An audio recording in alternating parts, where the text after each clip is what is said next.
Hi everyone! In this tip video I wanted to show you how I go about painting the hairy texture of this bee.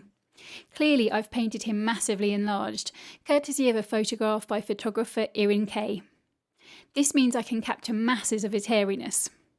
The key issue we have when painting the bee in watercolour is that we have a lot of black hairs interspersed with a few yellow hairs, and vice versa.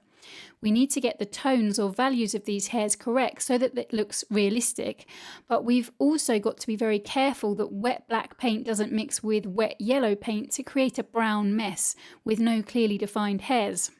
Here's how I go about it. Firstly, I lay down a watery wash to match to the lightest tone I can see within each hue area, beginning with the yellows and browns. Within the black hue area, I'm applying yellow to match to the yellow hairs visible in those areas. I only apply watery black paint to the areas that are totally black. Even at this early stage, I apply the paint in lots of little lines to achieve the hairy look.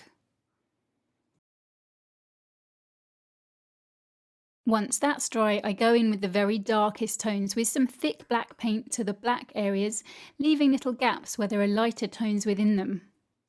Crucially, having these dark tones in place allows me to see just how much darker I need to take the yellow and brown areas.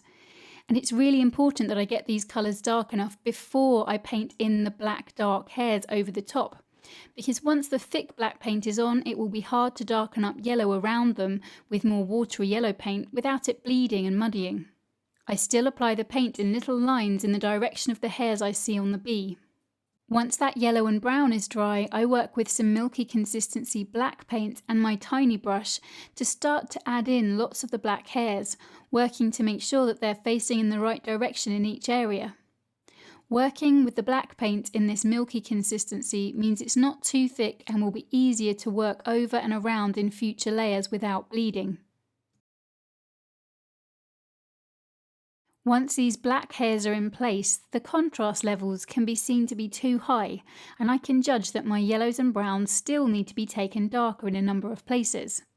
So I let the black hairs dry, and then I go in with a larger brush and some milky grey and beige mixes to darken up much of the bee, adding detail as I go, including pale grey hairs added to the lighter yellow stripes of the bee.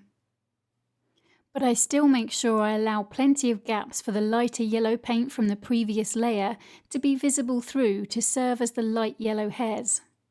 Once that's dry, I can go in with a final layer of lots of little black hairs, this time added with really thick dark black paint, confident that at this stage my contrast levels are looking correct and I won't need to darken up around them with yellow paint again. Adding the hairs is a slow process that in reality took me close to an hour. But I find it really relaxing and fun because at this stage the bee is really popping off the paper. I hope you enjoyed this tip video and decide to have a go at your own bee. If you'd like a detailed tutorial on how to paint this bee showing you every detail and in real time, you can access it via my online school. If you've enjoyed this tip video, please visit watercolorswithwow.com where you can sign up for a free step-by-step tutorial, check out the materials I recommend, view more tip videos, upload your own work to a gallery, and lots more. Thanks for watching.